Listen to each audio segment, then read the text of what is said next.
중국 산속에 숨어 살던 고구려 후손들이 1400년 만에 한글로 되살아나고 있습니다. 한글 덕에 글을 익히게 됐어요.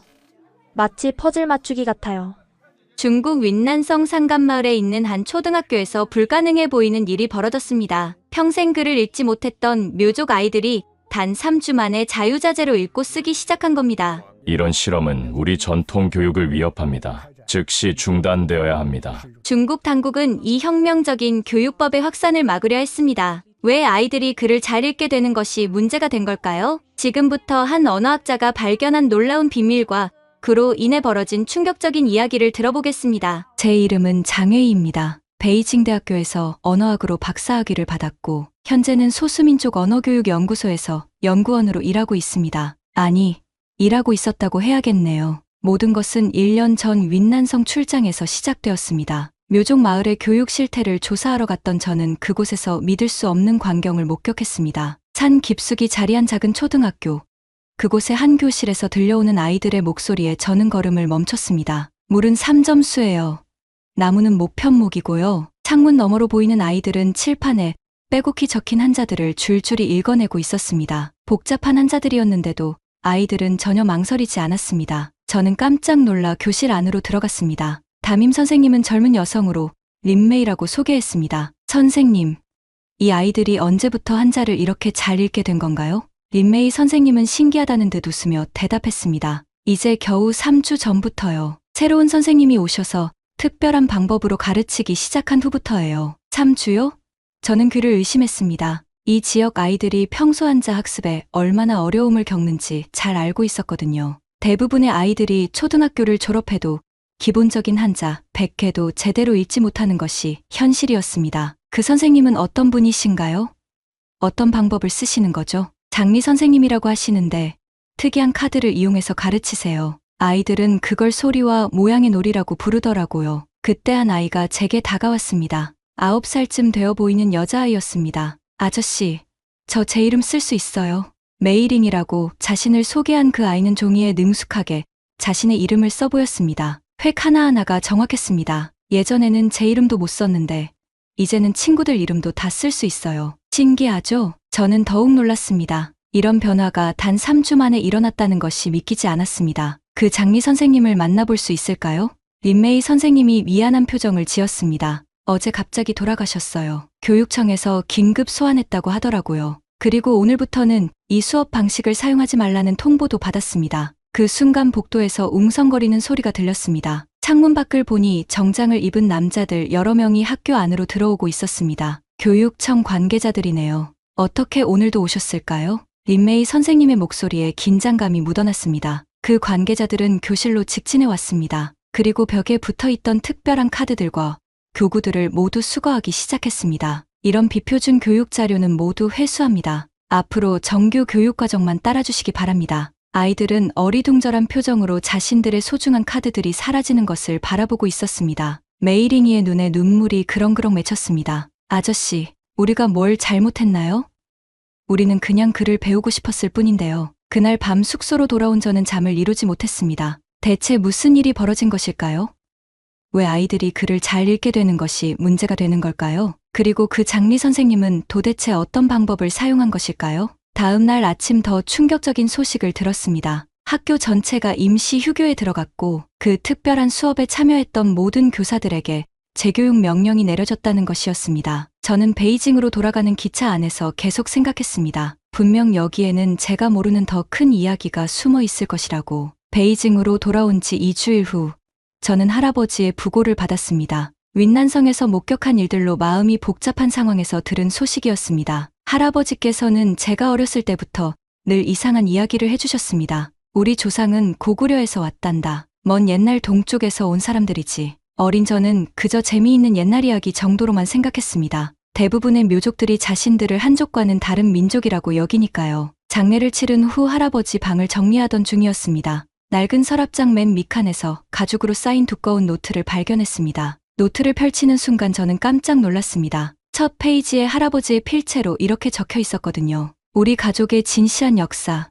동이족의 후에 장지한 가문의 기록. 페이지를 넘길수록 놀라운 내용들이 나왔습니다. 할아버지께서는 평생에 걸쳐 우리 가족의 뿌리를 추적하셨던 것입니다. 당나라 시대 고구려 멸망 이후 강제 이주된 조상들의 이야기, 그들이 어떻게 중국 땅에 정착하게 되었는지에 대한 상세한 기록들이 있었습니다. 하지만 정말 충격적인 것은 그 다음이었습니다. 노트의 절반 이상이 한국과 한글에 대한 연구로 채워져 있었던 것입니다. 한글, 세종대왕이 만든 문자, 표의문자인 한자와 달리 표음문자의 특성을 가지며 발음 기관의 모양을 본뜨서 만든 과학적 문자 체계, 할아버지는 한글의 구조를 아주 자세하게 분석해 놓으셨습니다. 자음 14개, 모음 10개의 조합 원리, 소리와 글자의 규칙적 대응관계 등등, 마치 언어학 교수 수준의 전문적인 내용들이었습니다. 더 놀라운 것은 마지막 페이지의 메모였습니다. 내 손녀 웨이가 언어학자가 되었다는 소식은 내 생애 최고의 기쁨이다. 언젠가 이 노트를 발견하게 된다면 부탁하고 싶다. 우리 민족의 아이들이 더 쉽게 문자를 익힐 수 있는 방법을 찾아달라고. 한글의 원리가 그 답이 될 수 있을 것이다. 저는 노트를 가슴에 꼭 안았습니다. 할아버지께서 돌아가시기 전까지 이런 연구를 하고 계셨다는 사실이 믿기지 않았습니다. 그때 문득 윈난성에서 본 그 장면들이 떠올랐습니다. 3주 만에 한자를 자유자재로 읽던 아이들, 그들이 사용했다는 특별한 카드들, 그리고 급작스럽게 금지된 수업 방식. 혹시 그 장리 선생님이 사용한 방법이 할아버지가 연구하던 것과 관련이 있는 건 아닐까요? 저는 컴퓨터를 켜고 한글 교육법이라는 검색어를 입력했습니다. 그리고 한국의 문해율 통계를 찾아보았습니다. 화면에 나타난 숫자를 보는 순간 저는 의자에서 일어날 뻔했습니다. 한국의 문맹률 0.2%. 이게 가능한 일인가요? 중국의 공식 문맹률도 낮다고 발표되지만 제가 현장에서 본 소수민족 지역의 실상은 전혀 달랐습니다. 그런데 한국은 정말로 완전한 문해율을 달성한 것일까요? 그 순간 저는 깨달았습니다. 할아버지께서 남겨주신 이 노트가 단순한 연구자료가 아니라는 것을. 이것은 우리 민족 아이들의 미래를 바꿀 수 있는 열쇠였습니다. 저는 그날부터 한글에 대한 본격적인 연구를 시작했습니다. 하지만 아직 제가 어떤 일에 휘말리게 될지는 전혀 예상하지 못했습니다. 한글 연구를 시작한 지 2주가 지났습니다. 할아버지의 노트를 바탕으로 온라인 강의를 듣고 관련 논문들을 읽어가며 한글의 원리를 이해해 나갔습니다. 그 과정에서 저는 점점 더 큰 의문에 빠졌습니다. 정말로 한국의 문맹률이 0.2%에 가깝다면 이것은 단순히 경제 발전의 결과일까요? 아니면 문자 체계 자체의 차이 때문일까요? 호기심을 참지 못한 저는 직접 조사해 보기로 했습니다. 먼저 중국의 공식 통계를 다시 살펴보았습니다. 국가통계청 발표에 따르면 중국의 문맹률은 2.6%로 상당히 낮은 수준이라고 되어 있었습니다. 하지만 제가 현장에서 본 것은 달랐습니다. 저는 지난 5년간 여러 소수민족 지역을 다니며 수집한 저만의 자료를 꺼내보았습니다. 윈난성, 광서성, 구이저우성, 이런 지역의 실제 문해율은 공식 통계와 큰 차이가 있었습니다. 특히 충격적이었던 것은 구이저우성의 한 묘족 마을이었습니다. 초등학교를 졸업한 15명의 아이들을 대상으로 간단한 문해력 테스트를 해본 결과 기본적인 문장을 읽을 수 있는 아이는 겨우 4뿐이었습니다. 선생님, 이 글자가 뭔지 모르겠어요. 저희는 학교에서 외우기만 했어요. 뜻을 아는 건 별개예요. 아이들의 대답을 들으며 저는 가슴이 아팠습니다. 이들은 분명 공식적으로는 문해자로 분류될 텐데 실제로는 글을 읽는 것을 그리 어려워했습니다. 반면 한국의 상황은 어떨까요? 저는 한국 교육 관련 연구 자료들을 찾아 읽어보았습니다. 놀라운 것은 한국이 한글을 도입한 후 문해율이 급속도로 향상되었다는 사실이었습니다. 일제강점기와 한국전쟁이라는 어려운 시기를 거쳤음에도 불구하고 말입니다. 더욱 흥미로운 것은 한국의 언어학자들이 발표한 연구였습니다. 한글의 표음 문자적 특성 때문에 읽기 학습 속도가 한자에 비해 현저히 빠르다는 내용이었습니다. 한글 학습은 평균적으로 6개월 내에 기본 읽기가 가능하며 1년 내에 자유로운 읽기와 쓰기가 가능하다. 제가 윈난성에서 목격한 그 기적적인 변화가 갑자기 이해되기 시작했습니다. 3주 만에 한자 300개를 읽게 된 아이들. 혹시 그들이 배운 것은 한자가 아니라 한글의 원리였던 건 아닐까요? 저는 더 깊이 조사해 보기로 했습니다. 그 장리 선생님에 대한 정보를 찾아보려고 교육부 인사 데이터베이스에 접근했습니다. 다행히 제 연구원 자격으로 기본적인 정보는 열람할 수 있었습니다. 장리, 베이징대학교 언어학과 졸업, 소수민족 언어 연구 전공. 그런데 이상한 점이 있었습니다. 그의 최근 근무 기록이 모두 삭제되어 있었던 것입니다. 접근 권한이 없습니다라는 메시지만 계속 떴습니다. 그날 밤 저는 대학 동기 중 공안부에서 일하는 장리우에게 전화를 걸었습니다. 리우야, 장리라는 교육자에 대해서 혹시 들어본 적 있니? 전화 너머로 잠시 침묵이 흘렀습니다. 웨이야, 그 이름을 어디서 들었니? 윈난성 출장에서 우연히. 왜? 무슨 문제라도 있니? 그냥 조심하는 게 좋을 것 같아. 요즘 민감한 사안들이 많아서 말이야. 장리우의 목소리에 묘한 긴장감이 섞여 있었습니다. 전화를 끊고 나서 저는 확신했습니다. 윈난성에서 일어난 일은 단순한 교육 실험이 아니었습니다. 여기에는 제가 아직 모르는 더 큰 이야기가 숨어 있었습니다. 그리고 할아버지의 노트에 적힌 그 예언 같은 메시지가 다시 떠올랐습니다. 한글의 원리가 우리 민족 아이들을 구원할 수 있다는 그 말이. 저는 결심했습니다. 직접 가서 확인해 보겠다고. 한글 연구에 본격적으로 뛰어든 저는 먼저 기초부터 차근차근 배워나가기로 했습니다. 서울의 한 대학교에서 제공하는 온라인 한국어 강의를 수강 신청했습니다. 첫 수업에서 한글의 기본 구조를 배우는 순간 저는 깜짝 놀랐습니다. 한글은 자음 14개와 모음 10개로 구성되어 있습니다. 이 24개의 기본 글자만 알면 모든 한국어를 읽고 쓸 수 있습니다. 24개요? 중국어의 경우 기본적인 일상생활을 위해서도 최소 3,000개의 한자는 알아야 한다고 여겨집니다. 더 나아가 신문을 읽으려면 5,000개, 대학 수준의 글을 읽으려면 8,000개 이상은 필요하죠. 더 놀라운 것은 한글의 제작 원리였습니다. 기역은 혀뿌리가 목구멍을 막는 모양을 본떠 만들었습니다. 니은은 혀끝이 윗신몸에 닿는 모양이고요. 강의를 듣던 저는 할아버지의 노트를 펼쳐보았습니다. 정확히 같은 내용이 적혀 있었습니다. 할아버지께서는 이미 수십 년 전에 이 모든 것을 연구하고 계셨던 거였습니다. 모음도 마찬가지였습니다. 가로액은 땅을, 세로액은 사람을, 점은 하늘을 의미한다고 했습니다. 단순한 섬과 점의 조합이지만 그 속에는 깊은 철학이 담겨 있었습니다. 저는 직접 써보기 시작했습니다. 기역과 아를 합쳐서 가, 나와 아를 합쳐서 나. 마치 레고 블록을 조립하는 것처럼 간단했습니다. 이건 암기가 아니라 이해구나. 일주일 만에 저는 기본적인 한글을 읽을 수 있게 되었습니다. 물론 의미는 모르지만 소리내어 읽는 것은 가능했습니다. 이것만으로도 충격적이었습니다. 한자의 경우를 생각해 보세요. 렁이라는 글자를 처음 보는 사람이 이것을 룽이라고 읽을 수 있을까요?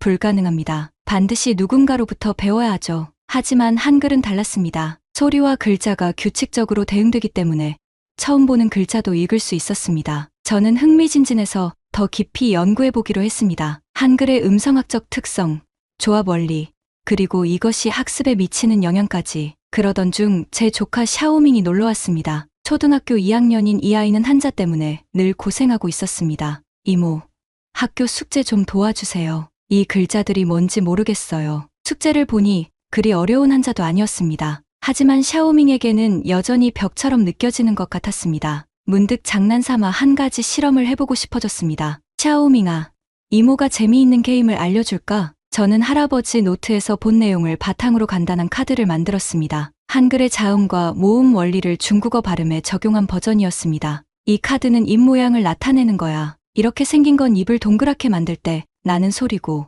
샤오밍은 처음에는 어리둥절해했지만 곧 흥미를 보이기 시작했습니다. 이모, 이거 재미있어요. 퍼즐 같아요. 20분 후 샤오밍은 몇 개의 기본 소리를 자유자재로 조합할 수 있게 되었습니다. 그리고 그 소리들을 한자와 연결시키며 한자의 발음을 훨씬 쉽게 기억하기 시작했습니다. 와, 신기해요.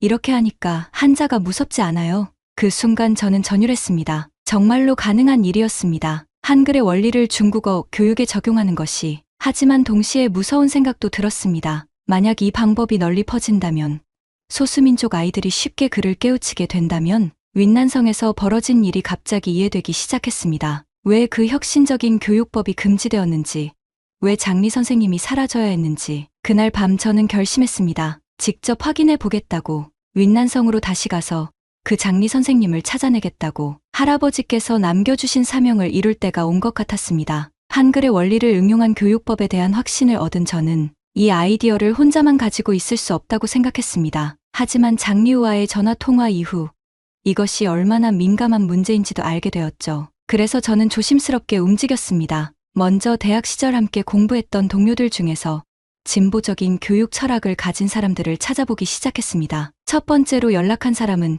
현재 사범대학에서 교육학을 가르치는 왕 교수였습니다. 그는 예전부터 중국의 전통적 교육 방식에 대해 비판적인 시각을 가지고 있었거든요. 웨이야, 오랜만이다. 무슨 일로 연락했니? 왕 교수님, 혹시 시간 되시면 만나서 얘기하고 싶은 게 있어요. 교육 혁신에 관한 건데 왕 교수는 흔쾌히 만나주겠다고 했습니다. 다음 날 그의 연구실에서 만나 저는 조심스럽게 제 발견을 공유했습니다. 물론 윈난성에서 일어난 일은 직접적으로 언급하지 않았습니다. 한글의 원리를 중국어 교육에 접목한다는 아이디어군. 흥미롭네. 왕 교수는 턱을 괴며 깊이 생각했습니다. 사실 나도 예전부터 생각해봤던 건데 우리 교육 체계의 가장 큰 문제는 암기 위주라는 거야. 특히 한자 교육은 더욱 그렇고 내 아이디어가 정말 효과가 있다면 그는 잠시 말을 멈추더니 주변을 살폈습니다. 하지만 조심해야 해. 이런 건 자칫하면 서구화 혹은 한국화라는 비판을 받을 수 있거든. 왕 교수의 조언에 따라 저는 더욱 신중하게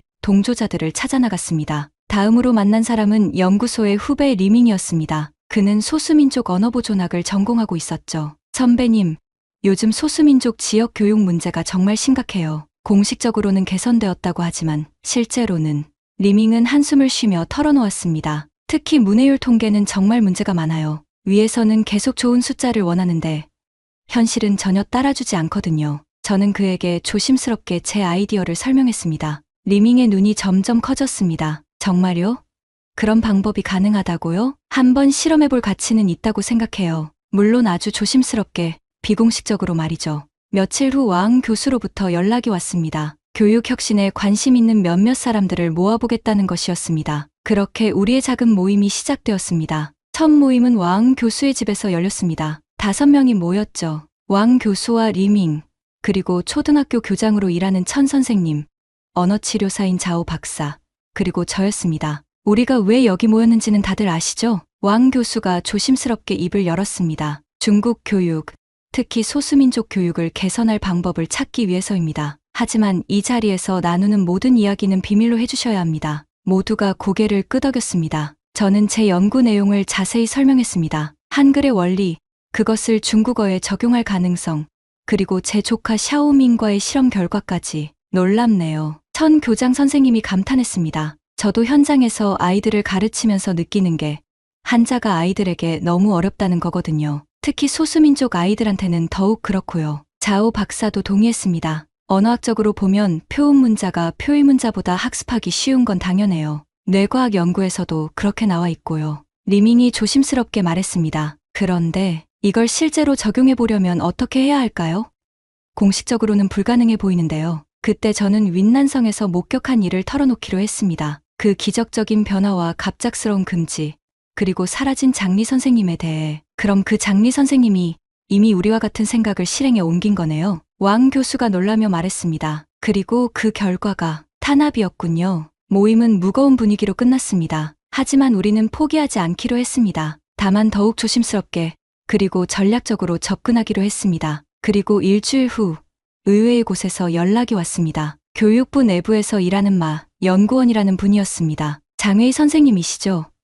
만나서 얘기하고 싶은 게 있습니다. 중요한 정보예요. 전화 너머 그의 목소리는 긴장되어 있었지만 동시에 절박함이 묻어 있었습니다. 저는 직감했습니다. 우리의 작은 모임이 이제 더 큰 물결의 일부가 될 것이라는 걸.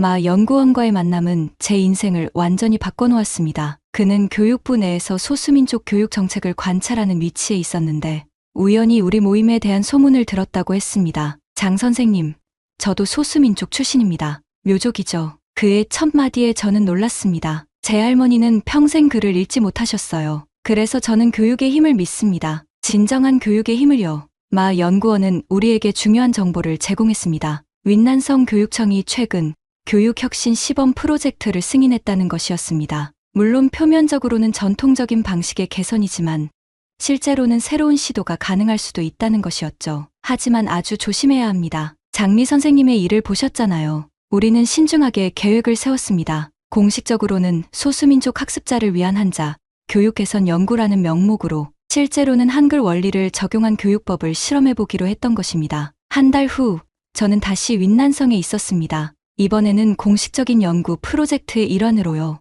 연구원의 도움으로 모든 허가를 받은 상태였습니다. 도착한 곳은 지난번과는 다른 마을이었습니다. 하지만 상황은 비슷했습니다. 산 깊숙이 자리한 작은 학교, 그리고 글을 읽지 못해 고생하는 아이들. 교장 선생님은 김 교장이라는 분이었습니다. 조선족 출신의 중년의 교육자였죠. 장 선생님, 환영합니다. 들으니 특별한 교육법을 연구한다고 하던데요. 네.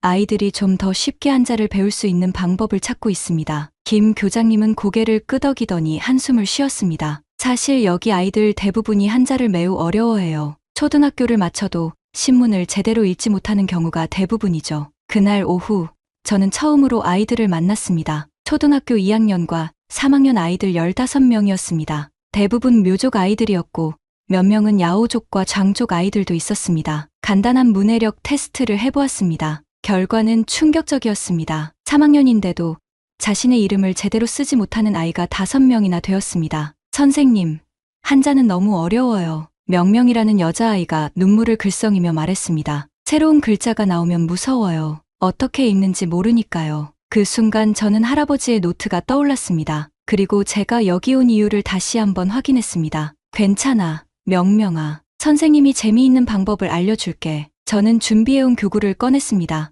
색깔별로 구분된 카드들, 입 모양 그림들, 그리고 조합용 블록들이었습니다. 오늘부터 우리는 소리와 모양의 놀이를 할 거야. 글자가 무서운 게 아니라 재미있는 퍼즐이라는 걸 알게 될 거야. 첫 수업은 어색하게 시작되었습니다. 아이들은 의심스러운 눈으로 저를 바라봤죠. 하지만 제가 입 모양 카드를 보여주며 실제로 그 소리를 내는 모습을 보자 호기심을 보이기 시작했습니다. 와, 신기해요. 한 아이가 소리쳤습니다. 정말로 입 모양이 저 카드랑 똑같아요. 그 순간부터 분위기가 바뀌었습니다. 아이들은 앞다투어 자신의 입 모양을 만져보며 소리를 내기 시작했습니다. 이제 이 소리들을 조합해볼까? 저는 2개의 카드를 합쳤습니다. 그리고 그 조합이 만드는 소리를 들려주었습니다.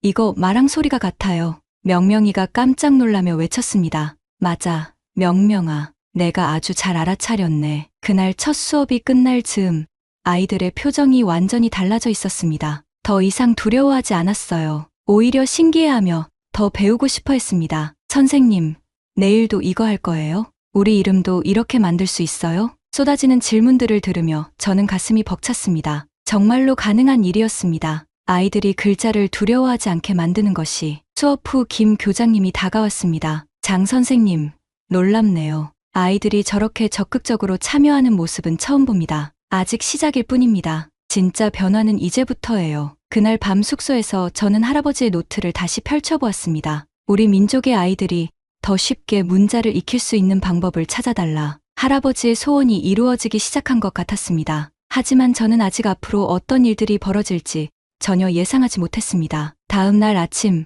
명명이가 저보다 먼저 교실에 와 있었습니다. 그리고 어제 만든 소리 조합을 혼자서 연습하고 있었어요. 그 모습을 보는 순간 저는 확신했습니다. 이 아이들은 분명 변화할 거라고. 처음 수업을 시작한 지 일주일이 지났습니다. 아이들의 변화는 제 상상을 뛰어넘었습니다. 명명이는 이제 자신의 이름을 완벽하게 쓸 수 있게 되었습니다. 뿐만 아니라 가족들의 이름도 소리 조합으로 만들어낼 수 있었어요. 선생님, 저 어제 엄마한테 보여줬는데 깜짝 놀라셨어요. 명명이가 신나서 말했습니다. 엄마가 뭐라고 하셨니? 처음에는 믿지 않으셨는데 제가 할머니 이름도 써 보이니까 정말 놀라셨어요. 그리고 이거 어떻게 배웠냐고 물어보셨어요. 다른 아이들도 마찬가지였습니다. 수업에 참여하지 않았던 형제자매들이 집에서 함께 연습하고 있다는 소식도 들려왔습니다. 2주째에는 더 놀라운 일이 벌어졌습니다. 처음 15명으로 시작했던 수업 참가자가 25명으로 늘어난 것입니다. 선생님, 저희도 참여할 수 있나요?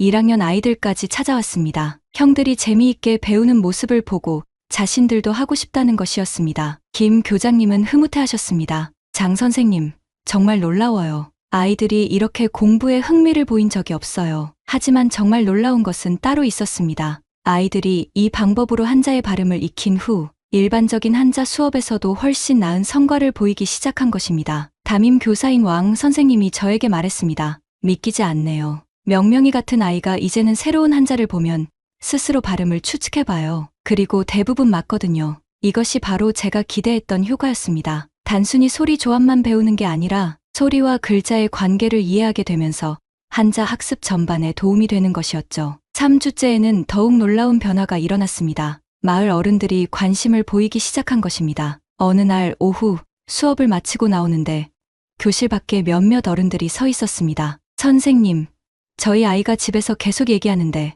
정말 신기한 방법이라며요. 명명이의 어머니가 조심스럽게 말을 걸었습니다. 혹시 저희가 구경해도 될까요?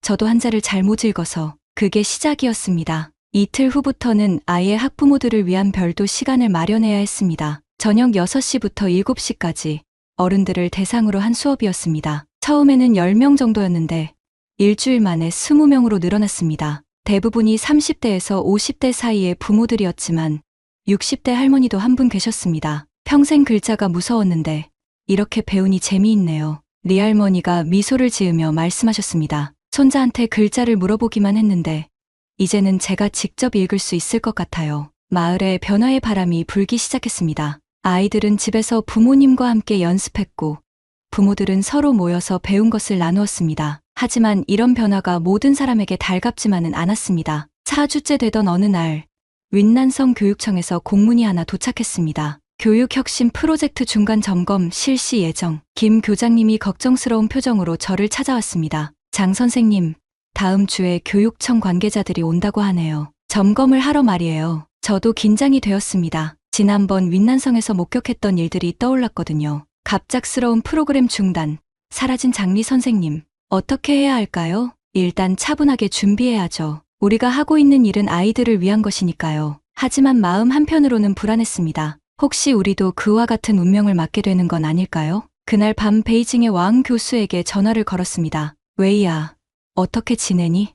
잘 되고 있나? 왕 교수님, 그런데 문제가 생겼어요. 상황을 설명하자 왕 교수도 심각해졌습니다. 조심해야겠다. 너무 빨리 주목받은 것 같아. 어떻게 해야 할까요? 일단 현재 하고 있는 것들을 문서화해도, 그리고 최대한 낮은 자세를 유지하고. 전화를 끊고 나서 저는 깊은 생각에 빠졌습니다. 이 모든 변화가 정말 우리만의 힘으로 일어난 것일까요? 아니면 누군가 주목하고 있었던 걸까요? 다음 날 아침, 명명이가 저에게 달려왔습니다. 선생님, 우리 계속 이렇게 공부할 수 있죠? 그 순진한 눈빛을 보며 저는 마음을 굳혔습니다. 어떤 일이 벌어지든 이 아이들을 보호해야 한다고. 명명아, 선생님이 최선을 다해볼게. 하지만 제가 얼마나 순진했는지는 일주일 후에 깨닫게 되었습니다. 교육청 점검단이 도착한 것은 월요일 아침이었습니다. 3명의 관리와 1명의 교육 전문가가 왔습니다. 저는 그들 중 1명을 알아봤습니다. 지난번 윈난성에서 장리 선생님의 교구를 회수했던 그 관리였습니다. 안녕하세요, 장회의 선생님. 저는 윈난성 교육청 정책연구실의 천 국장입니다. 천 국장은 냉정한 표정으로 저에게 인사했습니다. 이번에 선생님의 혁신적인 교육법에 대해 평가하러 왔습니다. 좋은 성과를 거두고 계시다고 들었습니다만 그의 말투에서 이미 부정적인 선입견이 느껴졌습니다. 점검은 하루 종일 진행되었습니다. 그들은 교육 자료를 살펴보고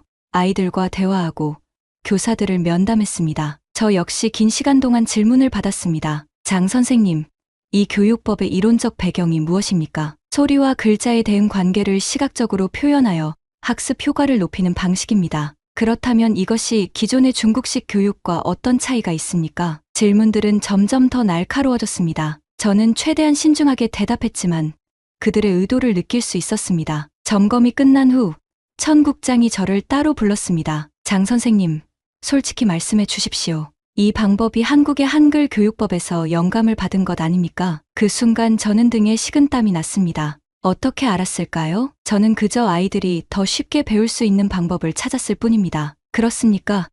그럼 선생님의 가족 배경에 대해서도 묻고 싶습니다. 고구려 후손이라고 들었는데요. 이제 문제의 본질이 드러났습니다. 이것은 단순한 교육법 평가가 아니었습니다. 정치적 문제였던 것입니다. 일주일 후 정식 평가 결과가 나왔습니다. 장회의 선생님의 교육법은 중국의 전통적 교육 방식과 맞지 않으며 외국의 영향을 받은 것으로 판단됩니다. 따라서 즉시 중단할 것을 명령합니다. 김 교장님이 미안한 표정으로 저에게 통보했습니다. 장 선생님, 죄송합니다. 저도 어쩔 수 없네요. 하지만 더 충격적인 일들이 기다리고 있었습니다. 베이징으로 돌아온 저는 연구소에서 냉대를 받기 시작했습니다. 동료들이 저를 피했고 회의에서 배제되었습니다. 웨이야, 요즘 너에 대한 소문이 안 좋아. 대학 동기인 장리우가 조심스럽게 말했습니다. 무슨 소문? 반쪽 한국인이라고 부르더라. 그리고 중국 교육을 한국식으로 바꾸려 한다고. 반쪽 한국인. 저는 어이가 없었습니다. 제가 한 것은 그저 아이들이 더 쉽게 배우도록 도운 것뿐인데 말입니다. 상황은 더욱 악화되었습니다. 연구소 내부에서 제가 민족 분열주의자라는 소문이 돌았습니다. 지난번 프로젝트의 참여자들도 하나둘씩 저와 거리를 두기 시작했습니다. 어느 날 아침 연구소에 들어서는데 동료들의 수군거리는 소리가 들렸습니다. 저 사람 때문에 우리 연구소 이미지가 나빠졌어. 왜 하필 한국식으로 가르치려 했을까? 아무래도 핏줄이 그쪽인가 봐. 저는 더 이상 참을 수 없었습니다. 그 자리에서 큰 소리로 말했습니다. 제가 한 것은 아이들을 위한 일입니다. 그게 왜 문제가 됩니까? 하지만 아무도 제 말에 귀 기울이지 않았습니다. 오히려 더욱 차가운 시선을 보낼 뿐이었습니다. 그날 오후 연구소 소장에게 불려갔습니다. 장회의 선생, 최근 일들 때문에 곤란합니다. 일단 무급휴직을 하시는 게 어떨까요? 무급휴직. 사실상 해고나 다름없었습니다. 소장님, 제가 무슨 잘못을 했습니까? 아이들 교육에 도움이 되는 일을 했을 뿐인데, 장 선생, 이해해 주십시오. 위에서 내려오는 압력이 있어서요. 집에 돌아온 저는 절망감에 빠졌습니다. 할아버지의 소원을 이루려 했던 제가 오히려 사회의 적이 되어버린 것입니다. 그날 밤 윈난성의 김 교장님께서 전화를 주셨습니다. 장 선생님, 안녕하세요. 혹시 괜찮으시죠? 김 교장님, 사실 많이 힘듭니다. 장 선생님께 전하고 싶은 말이 있어요. 아이들이 선생님을 많이 그리워해요. 특히 명명이는 매일 선생님 언제 오시냐고 물어봐요. 그의 말에 눈물이 났습니다. 그리고 하나 더 말씀드리고 싶은 게, 비록 공식적으로는 중단되었지만 아이들이 배운 것은 사라지지 않았어요. 여전히 그 방법으로 공부하고 있어요. 부모들끼리 모여서 서로 가르치고 있거든요. 그 말이 저에게 희망을 주었습니다. 비록 제가 쫓겨났지만 씨앗은 뿌려진 것입니다. 하지만 더 큰 시련이 기다리고 있다는 것을 저는 아직 몰랐습니다. 연구소에서 무급휴직에 들어간 지 한 달이 지났습니다. 저는 집에서 지내며 앞으로 무엇을 해야 할지 고민하고 있었습니다. 그러던 어느 날 예상치 못한 전화가 걸려왔습니다. 마 연구원이었습니다. 장 선생님, 급히 만나야 할 일이 있습니다. 혼자 오세요. 그의 목소리에 긴급함이 묻어 있었습니다. 저는 그가 지정한 장소로 향했습니다. 베이징 외곽의 한적한 카페였습니다. 마 연구원은 이미 구석 자리에 앉아 주변을 경계하고 있었습니다. 장 선생님, 앉으세요. 중요한 정보를 전해드려야 합니다. 그는 가방에서 서류 뭉치를 꺼냈습니다. 이것은 교육부 내부 회의록입니다. 선생님과 관련된 내용이 나와 있어요. 서류의 제목을 보는 순간 저는 경악했습니다. 소수민족 문해율 관리 정책 및 장회의 교육법 대응 방안. 내용을 읽어가며 저는 점점 더 충격에 빠졌습니다. 회의록에는 이런 내용이 적혀 있었습니다. 장회의의 교육법이 확산될 경우 다음과 같은 우려사항이 예상됨. 첫째, 소수민족 지역 문해율 급상승으로 인한 기존 통계 불일치. 둘째, 문해력 향상이 정치적 각성으로 이어질 가능성. 셋째, 한국식 교육법 도입이 문화적 정체성에 미칠 영향. 넷째, 소수민족의 자치의식 강화 우려. 더 충격적인 것은 마지막 결론이었습니다. 소수민족 지역의 문해율은 현재 수준에서 유지하는 것이 바람직함. 과도한 교육 발전은 사회 안정에 위협이 될 수 있음. 이게 말이 됩니까? 저는 떨리는 목소리로 물었습니다. 마 연구원이 고개를 끄덕였습니다. 믿기 어려우시겠지만 이것이 현실입니다. 정부는 의도적으로 소수민족의 문해율을 낮은 수준에서 관리하고 있어요. 하지만 왜요? 교육을 받는 것은 모든 사람의 권리 아닙니까? 통제하기 위해서입니다. 글을 읽지 못하는 사람들은 외부 정보에 접근하기 어렵고, 따라서 정부 정책에 의문을 제기할 가능성도 낮죠. 그의 말에 저는 말문이 막혔습니다. 제가 지금까지 순진하게 생각해왔던 것들이 모두 무너져 내렸습니다. 그럼 지금까지의 공식 통계들은 조작된 것입니다. 실제 문해율은 발표된 것보다 훨씬 낮아요. 특히 소수민족 지역에서는 더욱 그렇고요. 마 연구원은 다른 서류를 보여주었습니다. 이것은 선생님에 대한 감시 보고서입니다. 선생님이 윈난성에 갔을 때부터 모든 것이 기록되어 있어요. 서류에는 제가 만났던 사람들, 대화 내용, 심지어 수업 방식까지 상세하게 기록되어 있었습니다. 누가 이런 보고서를 작성한 거죠? 여러 명입니다. 교육청 직원들, 현지 관리들, 그리고 선생님 주변의 동료들도 포함되어 있어요. 그 순간 저는 등골이 서늘해졌습니다. 제 주변에 누군가가 저를 감시하고 있었던 것입니다. 장리우도 그 중 하나인가요? 마 연구원은 안타까운 표정을 지었습니다. 죄송합니다. 그렇습니다. 저는 배신감에 휩싸였습니다. 대학 시절부터 친구라고 생각했던 사람이 저를 감시하고 있었다니. 왜 이런 정보를 저에게 알려주시는 거죠? 저도 묘족입니다. 그리고 제 할머니도 평생 글을 읽지 못하셨어요. 저는 이런 정책이 옳지 않다고 생각합니다. 마 연구원의 눈에 눈물이 맺혔습니다. 하지만 이제 선생님이 위험합니다. 다음 단계로 넘어가기로 결정되었어요. 다음 단계가 뭔가요? 직접적인 제재입니다. 구속, 그리고 가족에 대한 압박까지. 그때서야 상황의 심각성을 깨달았습니다. 이것은 단순한 교육 문제가 아니었습니다. 국가 차원의 정책에 반하는 행위로 간주되고 있었던 것입니다. 어떻게 해야 하죠? 피하셔야 합니다. 가능하면 멀리 떠나세요. 하지만 아이들은 어떻게 하고요?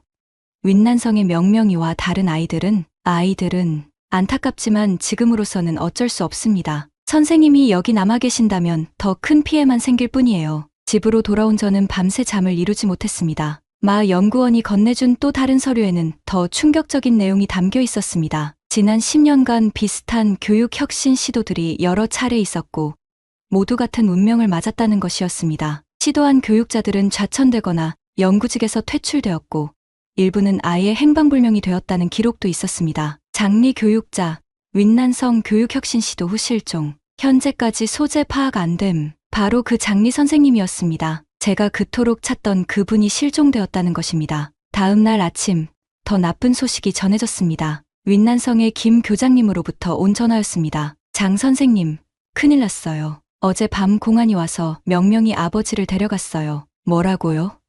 왜요? 분리주의 활동 참여 혐의래요. 말도 안 되는 일이죠. 그분은 그냥 농사짓는 평범한 농민인데 제 가슴이 무너지는 것 같았습니다. 제 때문에 무고한 사람들이 피해를 받고 있었던 것입니다. 다른 아이들은 괜찮나요? 일단은 괜찮지만 학부모들이 모두 무서워하고 있어요. 더 이상 그 교육법 얘기는 꺼내지도 못하겠어요. 명명이가 가장 힘들어해요. 왜 아빠가 잡혀갔는지 이해하지 못하거든요. 계속 선생님 언제 오시냐고 물어봐요. 전화를 끊고 나서 저는 온몸이 떨렸습니다. 제가 선한 의도로 시작한 일이 이렇게 많은 사람들에게 고통을 주고 있다니. 그날 오후 집 앞에 검은색 승용차가 주차된 것을 봤습니다. 그리고 며칠째 같은 사람들이 제 주변을 맴돌고 있다는 것도 알았습니다. 저녁에 왕 교수에게 전화를 걸었습니다. 웨이야, 너 지금 위험해. 오늘 내 연구실에도 사람들이 와서 너에 대해 물어봤어. 왕 교수님, 미안하다. 웨이야, 나도 더 이상 도와줄 수 없을 것 같다. 내 가족도 생각해야 하니까. 마지막 동맹자마저 저를 포기했습니다. 그날 밤, 저는 할아버지의 노트를 다시 펼쳐보았습니다. 그리고 마지막 페이지에서 전에는 보지 못했던 작은 메모를 발견했습니다. 만약 이 땅에서 더 이상 갈 곳이 없다면 동쪽을 기억하거라. 우리의 진짜 뿌리가 있는 곳을. 그리고 그 밑에는 흐릿한 주소가 하나 적혀 있었습니다. 서울의 어떤 주소였습니다. 저는 결심했습니다. 더 이상 이곳에 남아있을 수는 없었습니다. 무고한 사람들에게 더 많은 피해를 줄 수도 없었고 제 자신의 안전도 보장할 수 없었습니다. 하지만 떠나기 전에 해야 할 일이 하나 있었습니다. 아이들에게 작별 인사를 하는 것이었습니다. 윈난성으로 가는 것은 위험한 일이었습니다. 하지만 아이들에게 작별 인사도 없이 사라질 수는 없었습니다. 저는 밤기차를 타고 윈난성으로 향했습니다. 혹시 모를 추적을 피하기 위해 여러 번 갈아타며 이틀에 걸쳐 도착했습니다. 김 교장님은 제가 나타났을 때 깜짝 놀랐습니다. 장 선생님, 왜 여기에? 위험하다고 그러지 않았나요? 아이들에게 인사하고 가야 해요. 그냥 사라질 수는 없어요. 김 교장님은 한숨을 쉬었습니다. 그럼 내일 새벽에만요. 그리고 길게는 안 돼요. 다음 날 새벽 5시, 저는 교실에 있었습니다. 아이들은 하나둘씩 모여들었습니다. 명명이가 가장 먼저 왔습니다. 선생님, 명명이가 저에게 달려와 안겼습니다. 하지만 그 아이의 눈가에는 눈물 자국이 있었습니다. 선생님, 아빠가 어디 갔는지 아세요? 아직도 안 돌아왔어요. 제 가슴이 찢어질 것 같았습니다. 명명아, 아빠는 곧 돌아오실 거야. 걱정하지 마. 거짓말이었습니다. 하지만 그 아이에게 진실을 말할 수는 없었습니다. 15명의 아이들이 모두 모였습니다. 다들 저를 보고 기뻐했지만 동시에 의아했습니다. 선생님, 왜 이렇게 일찍 와요? 그리고 왜 이렇게 오랜만에 오세요? 저는 아이들 앞에 섰습니다. 마지막 수업을 시작해야 했습니다. 여러분, 선생님이 오늘 특별한 이야기를 해줄게요. 아이들은 조용히 귀를 기울였습니다. 여러분이 배운 소리와 모양의 놀이, 기억하죠? 네, 아이들이 한 목소리로 대답했습니다. 그 방법은 정말 특별한 거예요. 세상에서 가장 과학적이고 아름다운 문자에서 나온 방법이거든요. 저는 한글에 대해 이야기했습니다. 물론 아이들이 이해할 수 있는 수준에서요. 세종대왕이 백성들을 위해 만든 문자라는 것, 그 문자가 얼마나 배우기 쉽게 설계되었는지에 대해서 말입니다. 그런데 선생님이 이제 멀리 가야 해요. 아이들의 표정이 어두워졌습니다. 왜요, 선생님? 우리가 뭘 잘못했나요? 아니야. 여러분은 아무것도 잘못하지 않았어요. 그저 어른들의 복잡한 사정이 있는 거예요. 저는 가방에서 작은 책들을 꺼냈습니다. 지난 몇 달 동안 몰래 준비한 것들이었습니다. 이것은 여러분을 위한 선물이에요. 소리와 모양의 놀이를 계속할 수 있도록 만든 책이에요. 아이들의 눈이 반짝였습니다. 혼자서도 공부할 수 있게 만들었어요. 그리고 더 중요한 건 저는 목소리를 낮췄습니다. 여러분이 배운 것을 결코 잃어버리지 마세요. 글자를 읽을 수 있다는 것은 세상에서 가장 소중한 능력이에요. 그것으로 여러분은 더 넓은 세상을 볼 수 있게 될 거예요. 명명이가 손을 들었습니다. 선생님, 언제 다시 와요? 저는 잠시 망설였습니다. 언젠가 여러분이 다 자란 후에는 만날 수 있을 거예요. 그때까지 건강하게 자라세요. 수업을 마치고 아이들이 하나씩 떠났습니다. 명명이가 가장 마지막에 남았습니다. 선생님, 정말로 안 와요? 명명아, 선생님은 떠나지만 여러분이 배운 것은 남아있어요. 그리고 그것이 여러분을 더 멋진 사람으로 만들어줄 거예요. 명명이가 저에게 손으로 그린 그림을 주었습니다. 제가 가르쳐준 소리 카드들을 그린 것이었습니다. 선생님 잊지 않을게요. 그 아이가 떠난 후 저는 혼자 교실에 남았습니다. 그리고 할아버지의 노트를 꺼내 마지막 페이지를 읽었습니다. 진정한 교육은 스승이 떠난 후에도 계속된다. 저는 미소를 지었습니다. 비록 제가 떠나지만 심어놓은 씨앗은 계속 자라날 것입니다. 그날 오후 저는 윈난성을 떠났습니다. 그리고 이틀 후 베이징에서 한국행 비행기에 몸을 실었습니다. 할아버지의 노트에 적힌 주소를 찾아서 진짜 모험이 시작될 곳으로 향했습니다. 인천국제공항에 도착했을 때 비가 내리고 있었습니다. 새로운 땅의 첫 인상은 낯설면서도 묘하게 친숙했습니다. 공항 곳곳에 보이는 한글들이 마치 오래된 친구를 만난 것 같은 느낌을 주었거든요. 할아버지의 노트에 적힌 주소를 따라 서울로 향했습니다. 종로구의 한 골목, 전통과 현대가 어우러진 동네였습니다. 떨리는 마음으로 문을 두드렸습니다. 안녕하세요.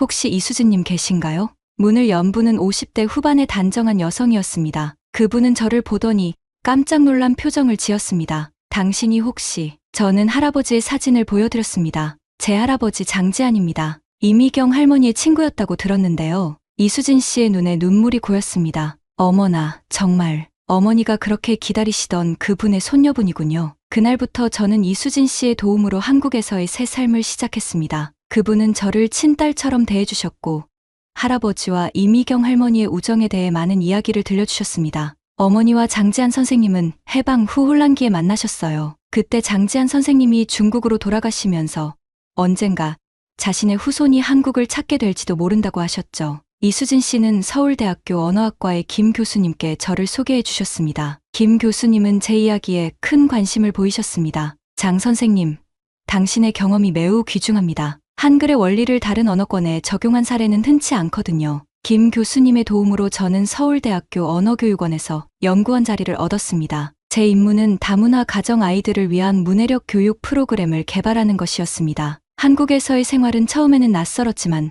점차 익숙해졌습니다. 특히 할아버지의 노트 덕분에 한글을 이미 알고 있어서 적응이 빨랐습니다. 몇 달 후 저는 새로운 프로젝트를 제안했습니다. 중국 소수민족을 위한 온라인 교육 플랫폼을 만들고 싶습니다. 김 교수님은 제 아이디어에 큰 관심을 보였습니다. 인터넷을 통해서라면 더 많은 아이들에게 도움을 줄 수 있겠네요. 그렇게 새로운 프로젝트가 시작되었습니다. 저는 중국에서의 경험과 한글의 원리를 결합해서 온라인 학습 앱을 개발하기 시작했습니다. 몇 달간의 개발 작업 끝에 소리의 달이라는 이름의 앱이 완성되었습니다. 여러 언어를 지원하는 문해력 향상 앱이었죠. 은밀하게 윈난성의 김 교장님께 앱 링크를 보냈습니다. 몇 주 후 답장이 왔습니다. 아이들이 정말 좋아해요. 특히 명명이는 벌써 고급 단계까지 올라갔답니다. 그리고 명명이 아버지가 돌아왔어요. 혐의 없음으로 풀려났습니다. 그 소식에 저는 안도의 눈물을 흘렸습니다. 1년이 지난 후 제 연구가 국제학술대회에서 주목받기 시작했습니다. 여러 나라에서 초청 강연 요청이 들어왔습니다. 장 박사님, 축하합니다. 이제 전 세계가 당신의 연구에 주목하고 있어요. 김 교수님이 기뻐하며 말씀하셨습니다. 하지만 저에게 가장 소중한 것은 윈난성에서 계속 전해지는 소식이었습니다. 명명이와 다른 아이들이 건강하게 자라고 있다는 것, 그리고 그들이 배운 것을 잃지 않고 있다는 것이었습니다. 어느 날 저녁 서울의 한강을 바라보며 저는 할아버지 생각을 했습니다. 할아버지, 지금 보고 계신가요?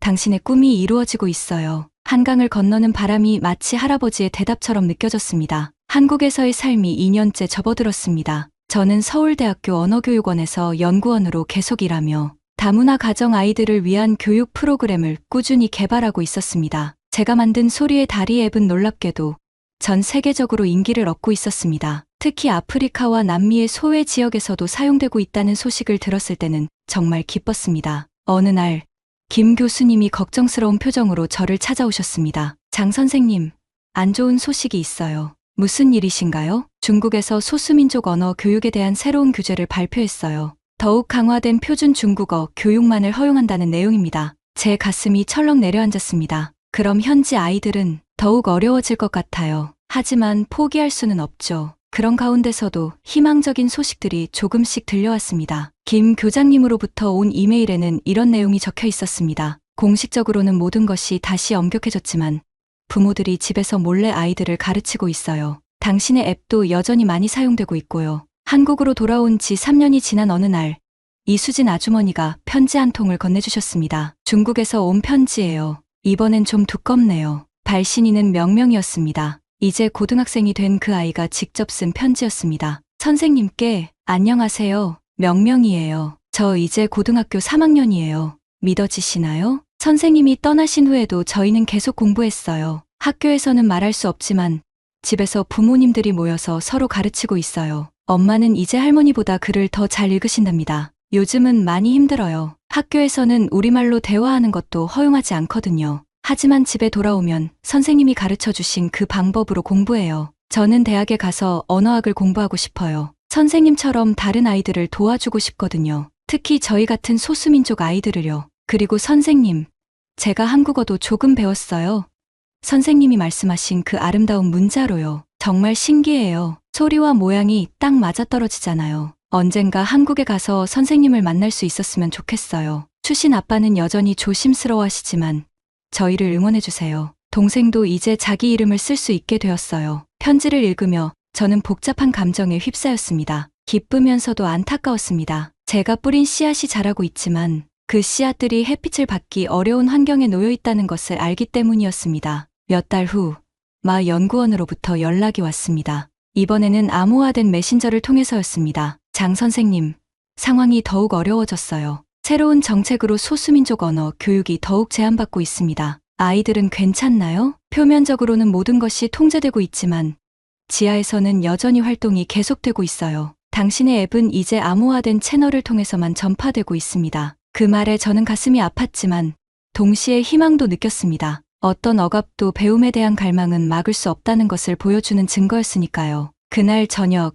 저는 한강변을 산책하며 생각했습니다. 할아버지께서 남겨주신 노트로 시작된 여정이 이렇게 많은 사람들의 삶에 영향을 미치고 있다는 것이 감개무량했습니다. 핸드폰에서 알림이 울렸습니다. 소리의 다리 앱의 다운로드 수가 100만을 넘어섰다는 소식이었습니다. 그중 상당수가 익명의 중국 사용자들이었습니다. 저는 하늘을 올려다보며 중얼거렸습니다. 할아버지, 당신의 꿈이 정말로 현실이 되었어요. 비록 숨어서 해야 하지만 더 많은 아이들이 글자의 두려움에서 벗어나고 있어요. 그 순간 봄바람이 불어와 제 머리카락을 스쳤습니다. 마치 할아버지가 저를 쓰다듬어 주시는 것 같았습니다. 아직 할 일이 많이 남아 있었습니다. 어쩌면 명명이와 같은 아이들이 자유롭게 자신들의 문자를 배울 수 있는 날이 올 때까지는 더 많은 시간이 필요할지도 모릅니다. 하지만 이제는 확신이 있었습니다. 교육의 힘은 어떤 억압도 뛰어넘을 수 있다는 것을.